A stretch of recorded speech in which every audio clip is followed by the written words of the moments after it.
एक समय की बात है। एक पुराने और टूटे फूटे घर में बहुत सारे चूहे रहते थे। वे वहाँ बहुत खुश थे क्योंकि घर में खाने पीने की कोई कमी नहीं थी। वहाँ रहने वाला बूढ़ा आदमी अक्सर अनाज फैला देता था और चूहों के लिए यह किसी दावत से कम नहीं था। दिन ब दिन चूहों की संख्या बढ़ती गई और उन्होंने चूहों की संख्या बढ़ चूहों में अफरा तफरी मच गई। वह रोज एक एक चूहे को पकड़कर खा जाती। अब चूहे डर के मारे बिलों से बाहर नहीं निकलते थे।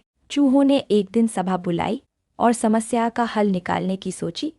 सबसे बूढ़ा चूहा बोला, हमें कुछ करना होगा वरना एक दिन कोई नहीं बचेगा। सभी चूहों ने अपनी अपनी राय दी, लेकिन कोई भी उपाय बिल्ली से बचने के लिए कारगर नहीं लग रहा था।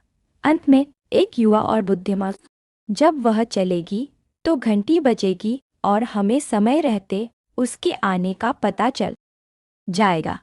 यह सुझाव सुनकर सारे चूहे खुश हो गए और जोर जोर से तालियां बजाने लगे। तभी बूढ़ा चूहा बोला, यह योजना तो बहुत अच्छी है, लेकिन एक सवाल है, उसकी गर्दन में घंटी बांधेगा कौन? यह सुनते ही सभा में सन्नाटा छा गया। कोई भी इतना साहसी नहीं था कि बिल्ली के पास जाकर घंटी बांध सके। चूहे चुप हो गए और समझ गए कि बिल्ली के पास साहस और सामर्थ्य भी इस पूरा करने का साहस और सामर्थ्य भी पकड़ने लगी।